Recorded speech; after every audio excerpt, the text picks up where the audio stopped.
Chers frères et sœurs en Jésus-Christ, bonjour.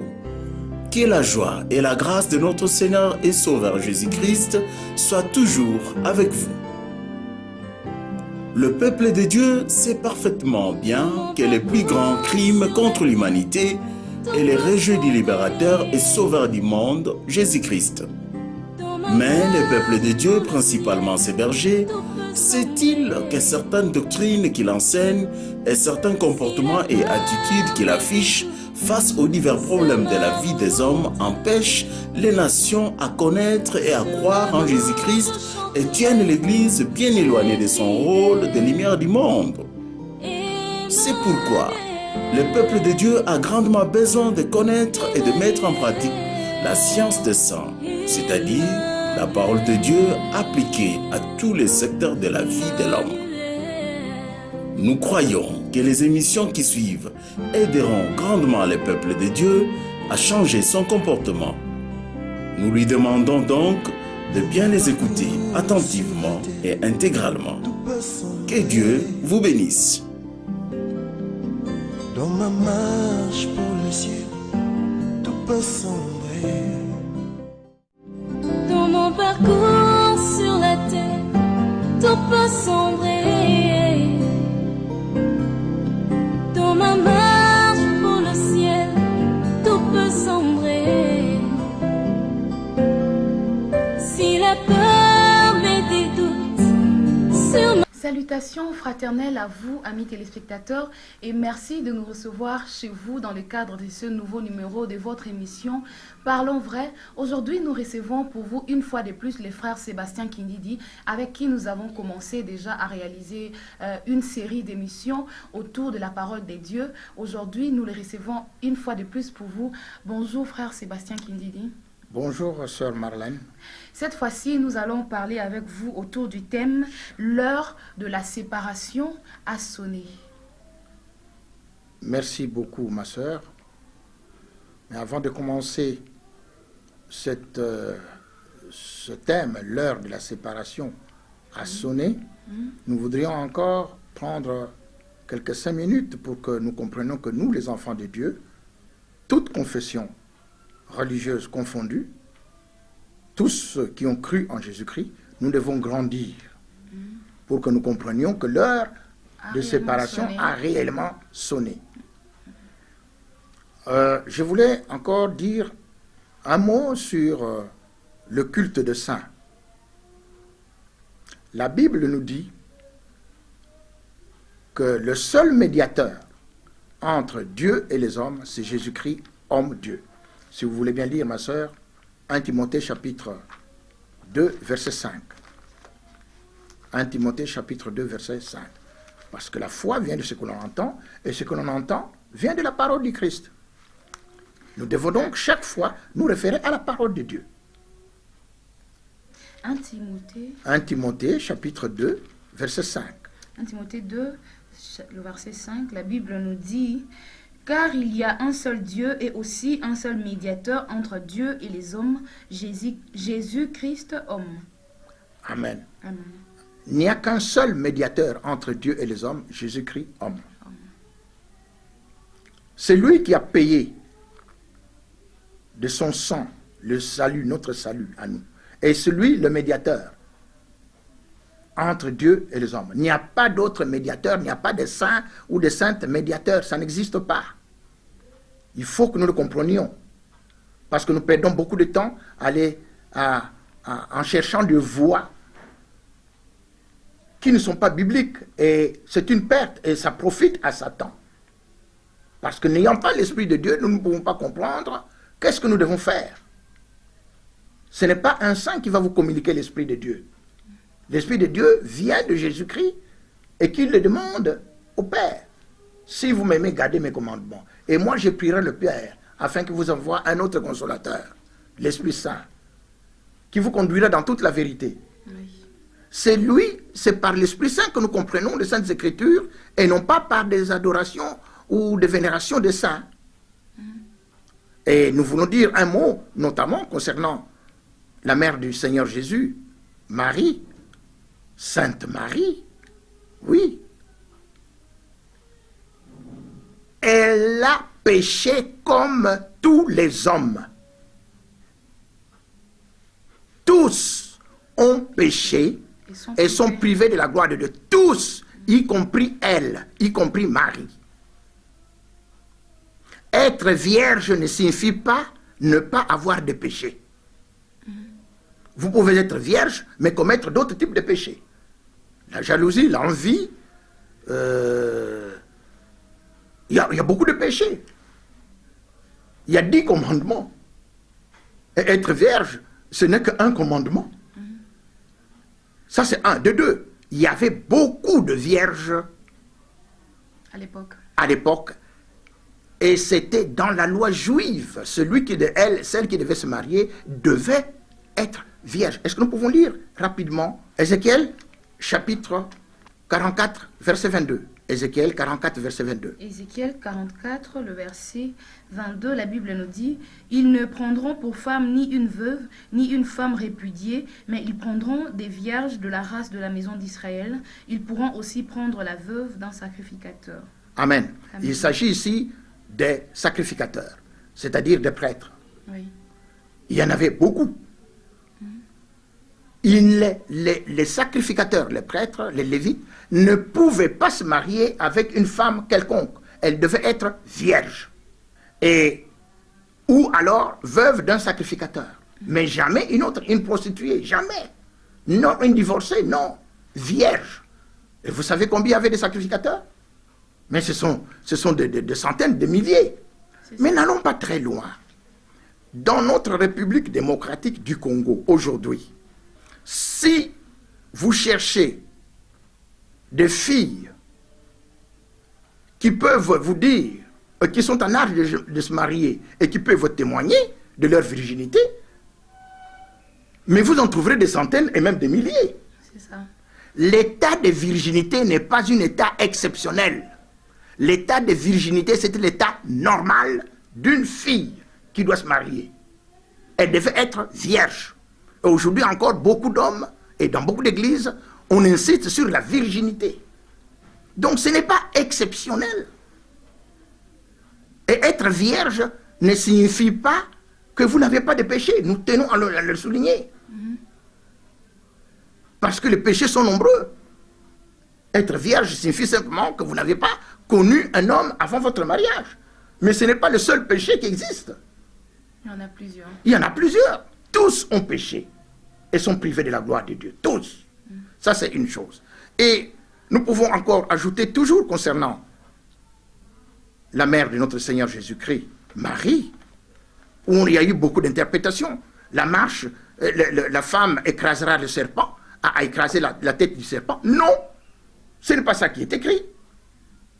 Allons lire Genèse chapitre 3, verset 15. Genèse 3, le verset 15. Je mettrai inimitié entre toi et la femme, entre ta postérité et sa postérité. Celle-ci t'écrasera la tête et tu lui blesseras le talon. La postérité de la femme, c'est-à-dire la descendance. Et la descendance de la femme, c'est Jésus-Christ. Et nous, qui sommes... Parce que pour comprendre ce verset-là, il faut le relier avec Apocalypse 12. Apocalypse 12. Nous écrasons la tête du serpent. Le Seigneur nous a donné ce pouvoir de marcher sur les serpents, sur les scorpions et sur toute la puissance de l'ennemi et rien ne peut nous nuire. Mais nous avons reçu ce pouvoir-là de Jésus qui a écrasé le serpent, dragon, à la croix. Apocalypse 12. La postérité de la femme, ce n'est pas la femme, ce n'est pas Marie, non. La postérité, Jésus et nous. Vous pouvez, ma soeur, nous n'allons pas lire parce qu'il y a beaucoup de choses que nous devons encore dire. Oui. Ceux qui voudraient en être convaincus, qu'ils lisent très bien ça. Oui. Cet Apocalypse 12, on parle de la femme qui est enceinte, qui attend, qui a eu à accoucher un garçon, c'est le Seigneur Jésus. Beaucoup de gens interprètent que cette femme c'est l'Église, d'autres non, c'est Marie. Écoutez, si c'est Marie, acceptons que ce soit Marie. Marie, on lui a donné, le Seigneur lui a mis les ailes des aigles, c'est-à-dire de l'aigle, pour ne pas être dévorée par le dragon. Cela pourrait bien signifier, si c'est Marie, cela pourrait bien signifier un enlèvement. Mais Marie n'aura pas été la première personne à être enlevée. La Bible nous parle au moins de 2 personnes qui ont été enlevées vers le ciel. Oui. Genèse chapitre 5, versets 21 à 24. Genèse 5, 21 à 24. Enoch, âgé de 65 ans, engendra Méchuséla. Enoch, après la naissance de Méchuséla, marcha avec Dieu 300 ans. Il engendra des fils et des filles. Tous les jours d'Enoch furent de 365 ans. Enoch marcha avec Dieu, puis il ne fut plus parce que Dieu le prit. Amen. Amen. Le Dieu le prit, il est disparu. On ne l'a plus revu. Il était fidèle à Dieu et Dieu l'a repris. Oui. Enlèvement, c'est le symbole, signe de l'enlèvement de l'Église. Et l'Église sera enlevée. Oui. Nous pouvons passer à 2 Rois, ma soeur, 2 Rois chapitre 2, versets 1 à 11. Nous allons lire du verset 7 à 11. Il s'agit du prophète Élie, Élie de Tishbite, 2 Rois, du verset 7 à 11. 7 à 11. La Bible nous dit 50 hommes d'entre les fils des prophètes arrivèrent et s'arrêtèrent à distance vis-à-vis, et eux 2 s'arrêtèrent au bord du Jourdain. Alors Élie prit son manteau, le roula et en frappa les eaux, qui se partagèrent çà et là, et ils passèrent tous 2 à sec. Lorsqu'ils eurent passé, Élie dit à Élisée, « Demande ce que tu veux que je fasse pour toi avant que je sois enlevé d'avec toi. » Élisée répondit, « Qu'il y ait sur moi, je t'ai pris, une double portion de ton esprit. » Élie dit, « Tu demandes une chose difficile, mais si tu me vois pendant que je serai enlevé d'avec toi, cela t'arrivera ainsi, sinon cela n'arrivera pas. » C'est l'histoire de l'enlèvement du prophète Élie, bien connu dans l'Ancien Testament, bien connu de toutes les religions. Oui. L'enlèvement d'Élie sur des chars de feu. Donc, ces signes-là, ces personnes qui ont été enlevées, si Marie a été enlevée, elle n'a pas été la première. Il y avait déjà eu des enlèvements. Et nous connaîtrons encore des enlèvements, l'Église sera enlevée. Oui. Ce n'est pas pour cela que l'on pense que quand on est enlevé, on devient médiateur entre Dieu et l'homme. Non, le seul médiateur, le seul intercesseur, le seul, c'est Jésus-Christ. Pour ceux qui sont morts, pour ceux qui ne sont plus avec nous. Nous, les saints, nous sommes des intercesseurs. Nous prions pour les autres, nous prions pour l'Église. C'est notre rôle. Mais une fois mort, il ne venait pas demander à Saint Sébastien ou Sainte Charlène prier pour nous. Non, elle se repose. Je me repose de mes œuvres. Car mon travail, mes œuvres me suivent. Elle se repose. Voilà, ça c'est pour ce petit point-là. Mais nous pouvons encore ajouter beaucoup d'autres choses. Marie, nous allons lire 2 ou 3 choses pour comprendre que la mère de notre Seigneur Jésus-Christ, Marie, a fait son travail, elle a terminé. Elle se repose de ses œuvres. Nous nous rencontrons le jour qu'il y aura l'enlèvement. Mais elle n'est plus là pour intercéder pour nous. Non. Donc il faut que ce genre de choses, ces cultes de saints, qui nous retardent, qui nous empêchent d'entrer dans la relation spirituelle. Parce que c'est un problème de l'esprit, c'est le Saint-Esprit qui doit nous conduire dans la compréhension de la parole de Dieu, et non pas ce qu'on a toujours entendu. Ou les traditions, dès lors que l'on constate, lorsqu'on sait que telle chose n'est pas conforme à la parole de Dieu, on doit l'abandonner. Le seul critère pour pouvoir vous accrocher sur quelque chose, c'est la conformité avec la parole de Dieu. C'est ça. Alors, nous allons donc, nous pouvons encore dire beaucoup d'autres choses, bien aimés dans le Seigneur, pour nos frères catholiques, orthodoxes, et tout cela et d'autres. Mais nous avons dit, dans chaque église, dans chaque confession religieuse, il y a des choses qui retardent. J'ai parlé ici essentiellement de l'église catholique romaine où j'ai commencé ma vie. Mais d'autres qui sont dans d'autres églises pourront découvrir. L'écuménisme dont on parle, nous l'avons dit, ce n'est pas biblique. C'est vous voyez des gens avec des accoutrements de toutes sortes de choses. Mais est-ce que ces accoutrements-là ont une valeur en eux? Rien. C'est l'esprit et la parole de Dieu. Voilà la relation du Nouveau Testament. L'alliance que Dieu donne à ses enfants du Nouveau Testament, c'est une alliance d'esprit et de parole. Point. Et nous n'avons pas vu le Seigneur Jésus, nous n'avons pas vu Paul, nous n'avons pas vu Pierre, nous n'avons pas vu Jean, etc., parler, prêcher en allant changer les habits, en prenant de costumes ou en prenant de chasubles. Non, l'esprit est avec eux et il parle avec eux. Alors, lorsque nous comprenons cela, l'unité et nous avançons à comprendre la parole de Dieu, l'unité devient très serrée. Et nous devenons de plus en plus forts. Parce que c'est l'Esprit qui nous rend forts. Ce n'est pas une religion, jamais. C'est l'Esprit Saint. Et nous allons alors comprendre que nous devons nous séparer du monde. Du monde. Il faut se séparer du monde. Le monde ne peut pas dominer sur nous.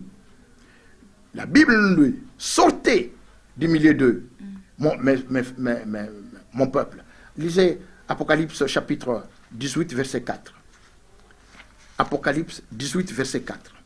Donc, quand les enfants de Dieu sont un, ils sont regroupés avec le même esprit, avec le même message, avec la même foi, le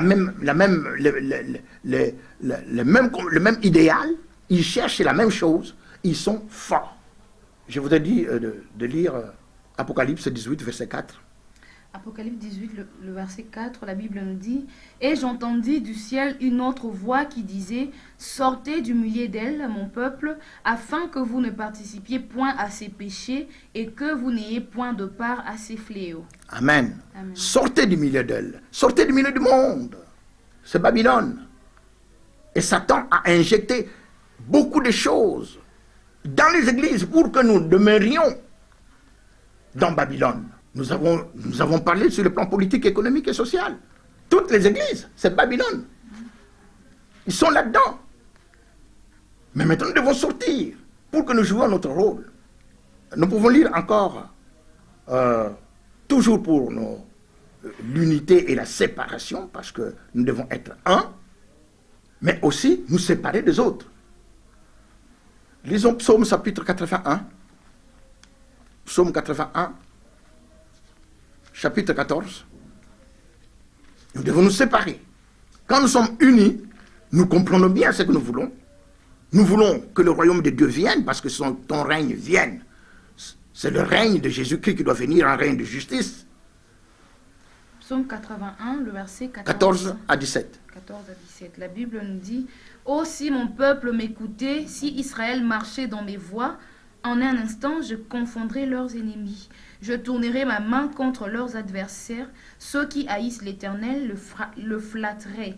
Et le bonheur d'Israël durerait toujours. Je les nourrirai du meilleur froment et je les rassasierai du miel du rocher. » Amen. Amen. Oh, si Israël écoutait ma voix, et si nous pouvions obéir à la voix du Seigneur, c'est lui qui va confondre tous nos adversaires. C'est lui. Faisons notre part, Dieu fait toujours la sienne.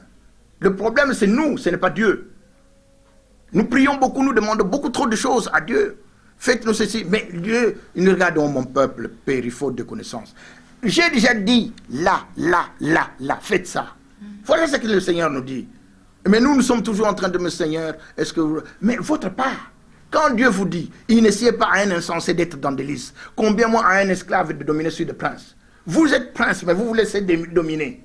Est-ce que c'est le Seigneur qui doit encore venir vous dire, sortez? Mais il vous l'a dit, sortez de là. Vous ne pouvez pas être dominé par eux. Alors, à qui la faute? Ce n'est pas le Seigneur, c'est nous. Nous n'agissons pas, nous n'obéissons pas à la parole de Dieu. Oh, si nous pouvions obéir, vous verrez combien le Seigneur confondrait ces gens-là. C'est nous.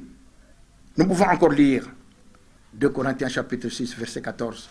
Ne vous mettez pas avec les infidèles sous un joug étranger, car quel rapport y a-t-il entre la justice et l'iniquité? Ou qu'y a-t-il de commun entre la lumière et les ténèbres?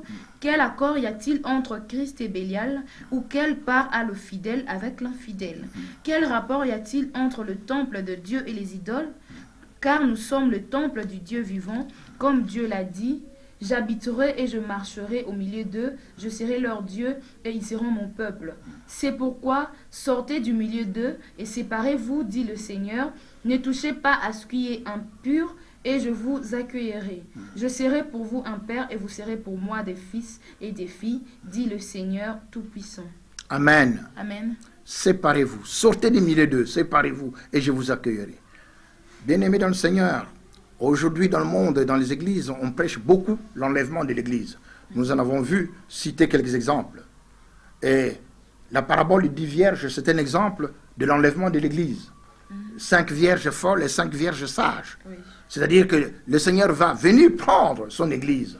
Et nous pouvons lire dans 1 Thessaloniciens, parce qu'il y a beaucoup d'églises, hélas, ne prêchent pas l'enlèvement de l'église, parce qu'ils ne connaissent pas ça. Et il faut qu'ils le connaissent. Lorsqu'on sait qu'on doit être enlevé, alors on se prépare pour l'enlèvement à tout moment. On doit se sanctifier, car ceux qui seront enlevés, ce sont ceux qui sont saints. Nous en lisons 1 Thessaloniciens chapitre 4, du verset 13 au verset 18. 1 Thessaloniciens. Nous ne voulons pas, frères, que vous soyez dans l'ignorance au sujet de ceux qui dorment, afin que vous ne vous affligez pas comme les autres qui n'ont point d'espérance.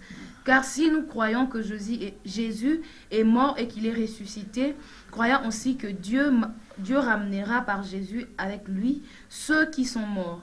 Voici en effet ce que nous vous déclarons d'après la parole du Seigneur. Nous les vivants, reste pour l'avènement du Seigneur. Nous ne dévancerons pas ceux qui sont morts. Car le Seigneur lui-même a un signal donné à la voix d'un archange et au son de la trompette de Dieu descendra du ciel et les morts en Christ ressusciteront premièrement. Ensuite, nous les vivants qui serons restés, nous serons tous ensemble enlevés avec eux sur des nuées à la rencontre du Seigneur dans les airs et ainsi nous serons toujours avec le Seigneur. Consolez-vous donc les uns les autres par ces paroles. Amen. Amen. Nous allons être enlevés, mais ce n'est pas tout le monde qui sera enlevé. Ne pourront être enlevés que ceux qui se seront sanctifiés. Restez dans la sainteté. L'Église, aussi bien ceux qui sont morts, qui sont les membres, qui sont les saints, que ceux qui resteront ici, les saints vivants, seront enlevés. Et nous irons tous ensemble à la rencontre du Seigneur. C'est dit aussi dans 1 Corinthiens chapitre 15. Nous n'avons pas le temps de les lire tous, mais l'enlèvement de l'Église doit être enseigné, car cela nous prépare à la sanctification, à la vie, l'époux viendra à l'improviste pendant que vous dormez. Et il entrera avec les vierges qui sont prêtes, dont les lampes sont allumées. C'est ça. Et les autres qui viendront trop tard. Donc, l'enlèvement de l'Église, l'enseignement sur l'enlèvement de l'Église prépare l'Église à mener une vie sanctifiée. Beaucoup d'Églises n'enseignent pas cela, hélas, malheureusement. Mais, nous devons savoir que pour que cet enlèvement ait lieu, et nous souhaitons qu'elle le soit rapidement, il faut que la parole de Dieu se propage partout. La Bible nous dit que cette bonne nouvelle du royaume de Dieu sera prêchée dans le monde entier pour servir de témoignage à toutes les nations. Alors viendra la fin. Lisons Matthieu chapitre 24, verset 14. Nous voulons toujours être fondés, nous fonder sur la parole de Dieu, parce que c'est elle la vérité, ce n'est pas moi qui suis la vérité. La vérité, c'est la parole de Dieu. Matthieu chapitre 24, verset 14. Cette bonne nouvelle du royaume sera prêchée dans le monde entier pour servir de témoignage à toutes les nations, alors viendra la fin. Amen. Amen. Mais cette bonne nouvelle du royaume de Dieu qui doit être prêchée dans toutes les nations, pour servir de témoignage. Le témoignage en question consiste en quoi? consiste à proclamer que Jésus-Christ, parce que nous sommes des témoins de Jésus-Christ est l'unique solution pour tous nos problèmes. Amen. Jésus-Christ, c'est celui qui nous enrichit. Jésus-Christ, c'est celui qui donne la vie. Jésus-Christ, c'est celui qui donne la paix. Jésus-Christ, c'est celui qui nous donne le bonheur. La Bible nous dit, avec moi sont la justice et la gloire, les biens durables et la justice. La richesse et la gloire, les biens durables et la justice. Tout appartient à Jésus-Christ. Nous avons tout pleinement en lui, qui est le chef de toute domination et de toute autorité. C'est cela qu'il faut aller proclamer et démontrer que les économistes chrétiens démontrent qu'il y a tel problème qui ne va pas, parce que voici ce que dit la parole de Dieu et voici ce que font les hommes. Les politicologues démontrent qu'il y a tel problème qui ne va pas, parce que voici ce que font les hommes, voici ce que dit la parole de Dieu. Et les autres, dans toutes les sections, dans dans tous les domaines, voici ce que dit Dieu, voici ceci. Alors, pour que nous connaissions ce que Dieu dit, il faut que nous soyons en Christ. C'est alors que nous aurons l'Esprit de Dieu. Et c'est alors que nous aurons la crainte de Dieu. Et quand nous avons la crainte de Dieu, nous ne pouvons plus faire ce que les hommes font. C'est la prédication de la parole de Dieu.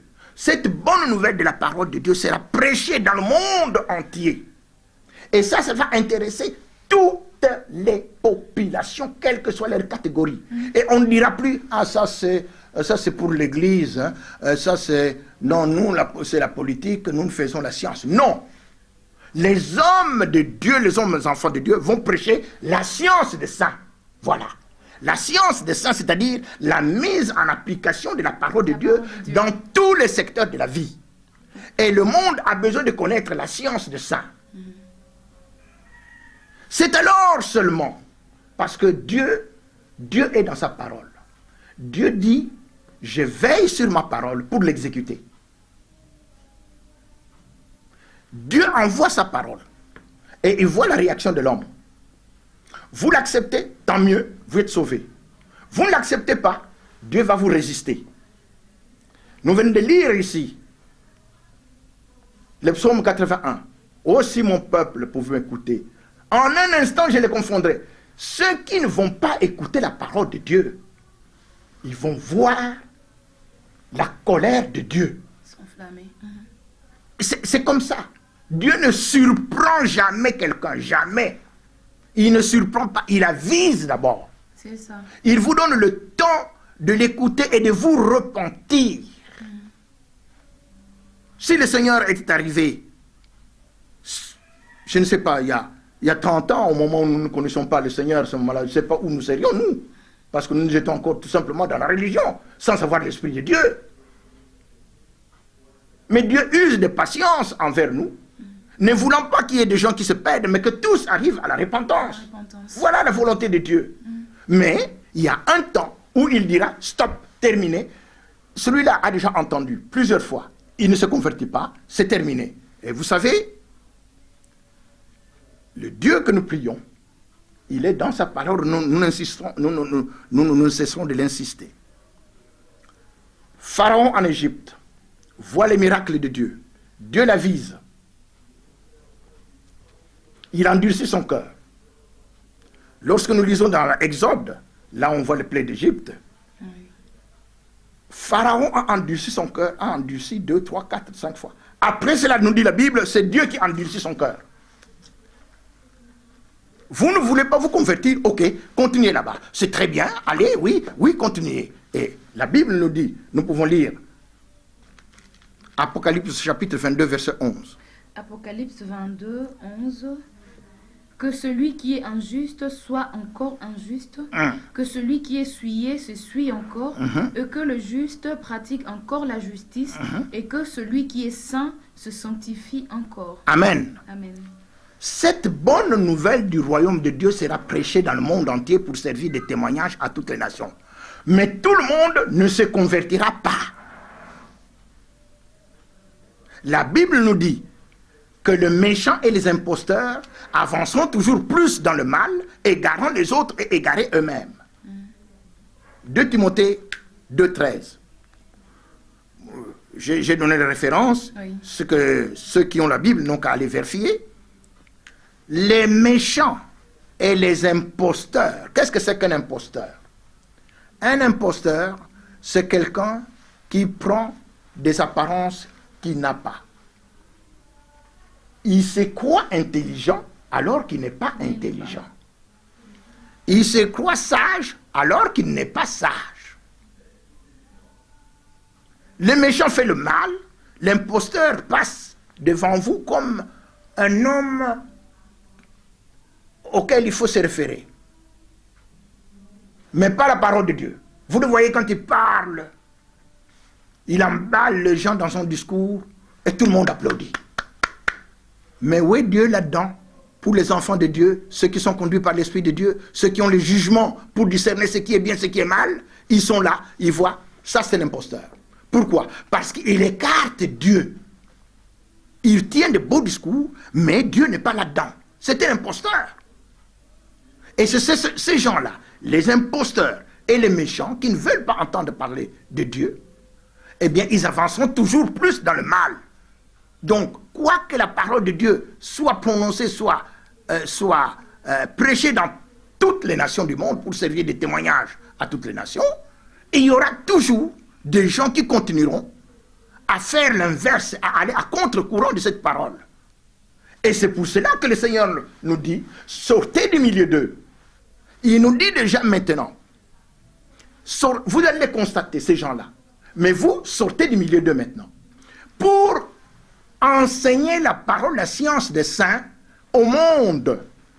Et vous allez voir les imposteurs, qu'est-ce que c'est que ça? Il faut de mélange en la religion avec la science. Et vous les entendez déjà maintenant, mais vous les entendrez encore, les imposteurs. Mais le Dieu dit, sortez du milieu, que celui qui est injuste continue à pratiquer l'injustice. Que celui qui se souille, qu'il se souille encore.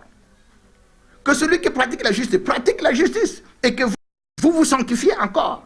Je viens avec ma rétribution. Vous pouvez lire ce qui vient, ma sœur. 22, chapitre 11, 12 maintenant.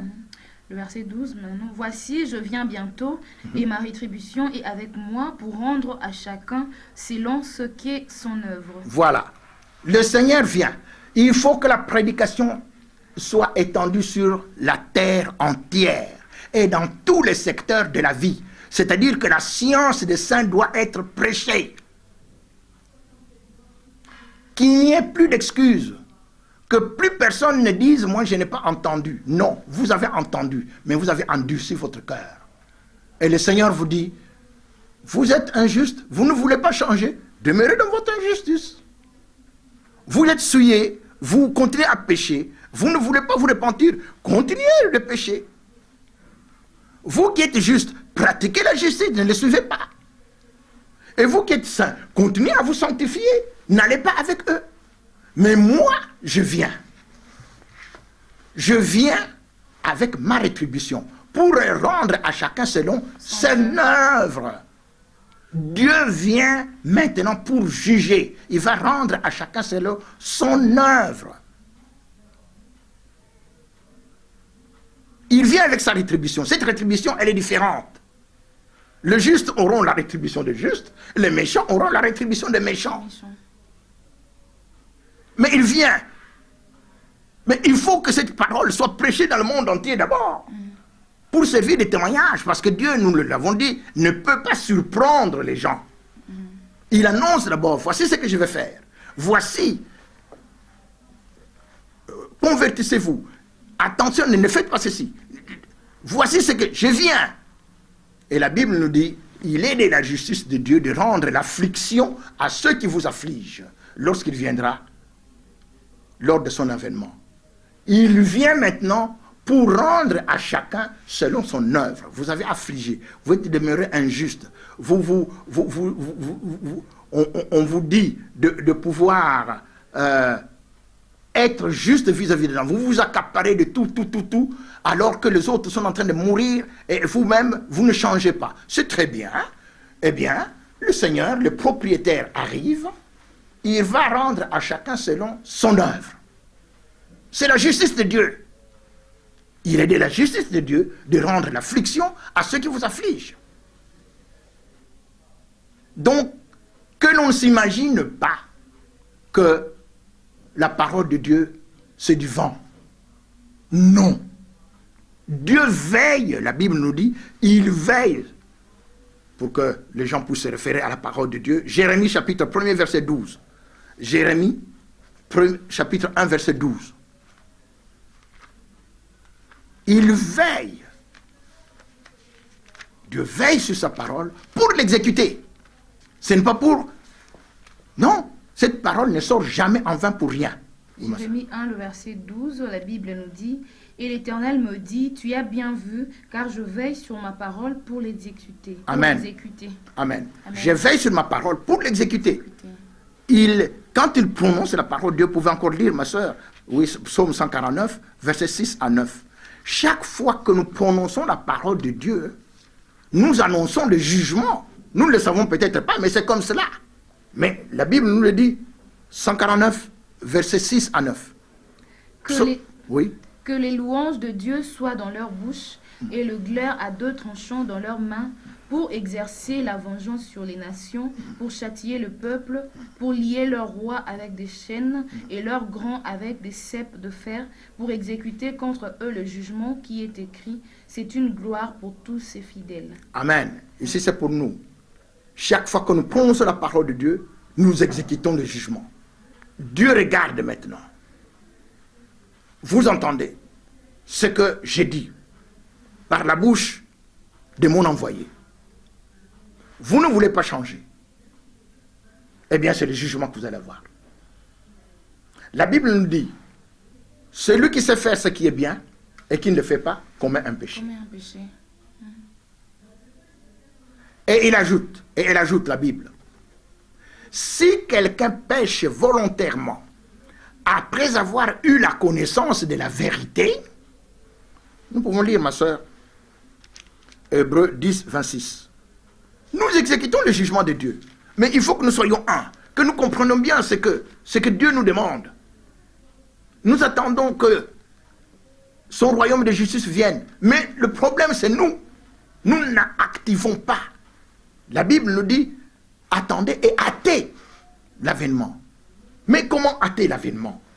Mais en nous mettant ensemble, en marchant dans la parole de Dieu, en prononçant cette parole, dans tous les milieux, et Dieu se trouve derrière sa parole, il va l'exécuter. Donc nous voulons l'enlèvement de l'Église, oui, mais d'abord, la prédication universelle de la parole de Dieu dans tous les secteurs de la vie. Et c'est-à-dire l'enseignement de la science de ça. Oui, je vous ai donné un verset, ma soeur. 10, le verset 26. Car si nous péchons volontairement après avoir reçu la connaissance de la vérité, il ne reste plus des sacrifices pour les péchés. Mais une attente terrible du jugement et l'ardeur d'un feu qui dévorera les rebelles. Amen. Celui qui a violé la loi... Nous pouvons nous arrêter là, ma soeur. Amen. Si nous continuons à pécher volontairement, après avoir eu la connaissance de la vérité, la parole de Dieu qui nous dit, ne faites pas cela. Mais vous vous entêtez. L'imposteur, les méchants, ils s'entêtent. Qu'est-ce qui va arriver? C'est comme si nous disions, Jésus-Christ n'est pas mort, son sang ne vaut rien du tout, ça ce n'est pas pour nous. Et c'est ce que les païens et les imposteurs disent, oh, ça c'est pour votre histoire de l'église, la Bible là-bas. Bon, vous entendez la vérité. Et le Seigneur veut que cette vérité maintenant soit prononcée dans tous les secteurs de la vie. Parce que c'est lui la vérité. Maintenant, vous dites, oh, nous c'est la démocratie. Nous, les partis politiques, nous devons être toujours là pour que nous accaparer le pouvoir. Ah bon? Mais vous entendez la parole de Dieu. On vous dit que c'est Dieu qui est la vérité. Mais vous ne voulez pas. Très bien. Continuez. Et le Seigneur vous attend. Au tournant. Nous annonçons ce que Dieu dit et il va exécuter. Ce sont ses ordres.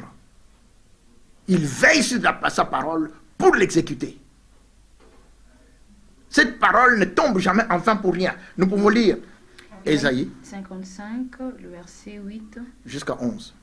Car mes pensées ne sont pas vos pensées et vos voix ne sont pas mes voix, dit l'Éternel. Autant les cieux sont élevés au-dessus de la terre, autant mes voix sont élevées au-dessus de vos voix et mes pensées au-dessus de vos pensées.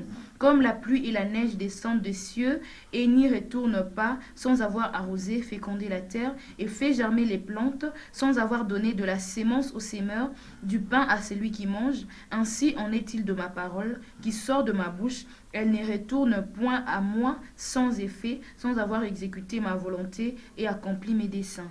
Amen. Amen. Cette parole, quand elle sort de la bouche de Dieu,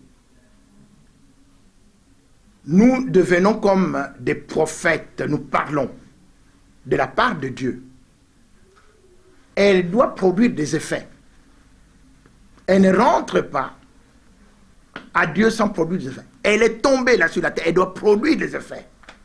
Donc nous devons marcher par la foi en cette parole.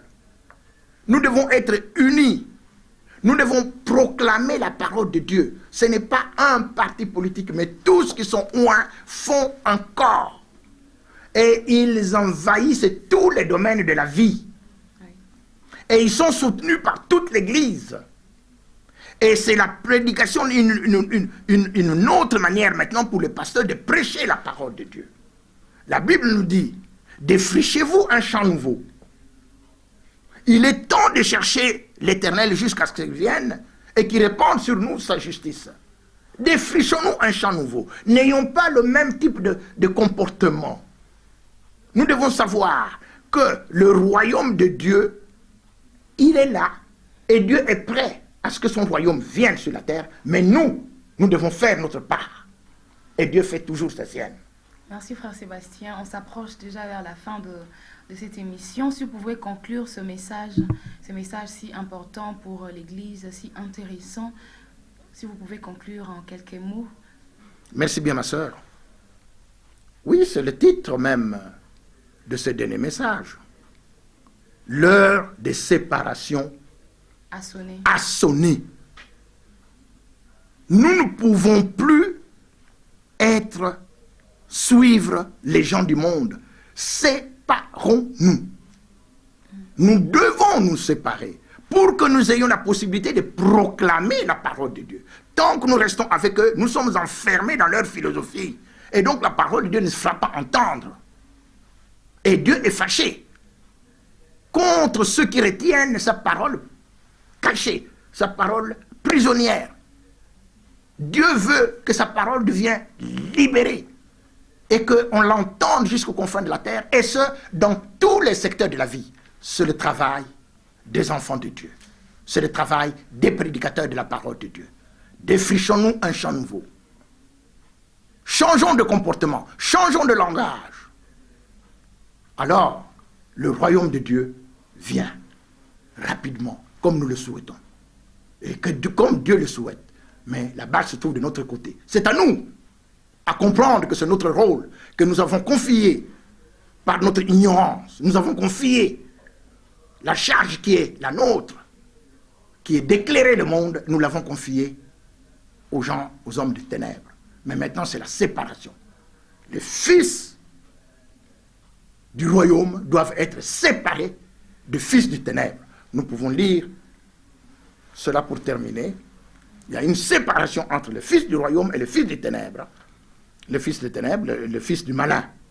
Nous pouvons lire Matthieu chapitre 13, là où l'on parle de l'ivraie et de la bonne semence. Matthieu chapitre 13, verset 36 à 38. Simplement pour voir que nous sommes dans ce monde, il y a les fils du malin et il y a les fils du royaume. C'est nous. Et les fils du malin, Satan. Mais maintenant, il faut séparer. Parce que nous sommes devenus mûrs. Parce qu'on sait distinguer maintenant clairement où est l'ivraie, où est le bon grain. Et donc la séparation, nous la prononçons. Il faut maintenant se séparer. On voit où est l'ivraie, on voit le bon grain. Donc il faut le séparer maintenant. Matthieu chapitre 13, verset 36. Alors il envoya la foule et entra dans la maison. Ses disciples s'approchèrent de lui et dirent, explique-nous la parabole de des livrets du champ. Il répondit, celui qui sème la bonne sémence est le Fils de l'homme. Le champ, c'est le monde. La bonne sémence, ce sont les fils du royaume. Livrés, ce sont les fils du malin. Amen. Amen. Le Seigneur a bien expliqué. Maintenant, c'est la séparation. Pourquoi? Parce que l'ivrée et la bonne semence ont grandi. Nous ne sommes plus des enfants. Quand on est enfant, on n'est pas différent d'un esclave. Mais quand on devient fils, alors on sait distinguer qu'est-ce qui est bien, qu'est-ce qui est mal. Parce que nous avons maintenant l'esprit pour pouvoir faire cette distinction. Il faut se séparer des livrés. Nous sommes des fils du royaume et nous devons nous séparer du fils du malin. Merci frère Sébastien. Avant de nous quitter, pour ceux qui nous suivent, pour tout besoin pour toute préoccupation, pour tout besoin de soutien, qu'est-ce qu'il faut faire? Comment vous contacter? Merci ma sœur. Nous l'avons déjà dit et nous le répétons. Pour tous ceux qui sont touchés par la parole et qui croient que nous prêchons la parole dans tous les secteurs de la vie, la science de ça, et qui veulent que cela soit entendu de façon intensive et de façon fréquente sur toutes les chaînes, parce que nous ne prêchons pas pour un pays, nous prêchons pour le monde entier. Et contacter les différentes chaînes, ça coûte cher. Nous n'avons pas toujours les moyens, mais l'Église peut comprendre que ceci, c'est un message qui doit aller partout dans le monde. Et c'est pour cela que nous demandons que ceux qui sont touchés par cette parole puissent être nos partenaires pour que nous puissions ensemble répandre la vérité, la parole de Dieu, la science des saints, c'est-à-dire la parole de Dieu, dans tous les domaines de la vie. Et nous avons besoin donc de ces moyens. Et pour nous contacter, il suffit que vous nous téléphoniez au 0999 40 158. 0999 49 9999 40 158. Que Dieu vous bénisse. Merci. Amen. Merci frère Sébastien pour votre intervention. Mesdames, Messieurs, la parole de Dieu est une lampe à nos pieds et la lumière sur notre sentier. Je crois que cette parole nous a richement bénis et nous a éclairés pour bien marcher sur cette terre. Nous, comme vous l'avez remarqué, nous sommes pratiquement arrivés à la fin de cette émission. Merci pour votre sympathique attention et le rendez-vous est pris pour très prochainement. Si Dieu le veut, alors portez-vous bien. Au revoir. Dans mon parcours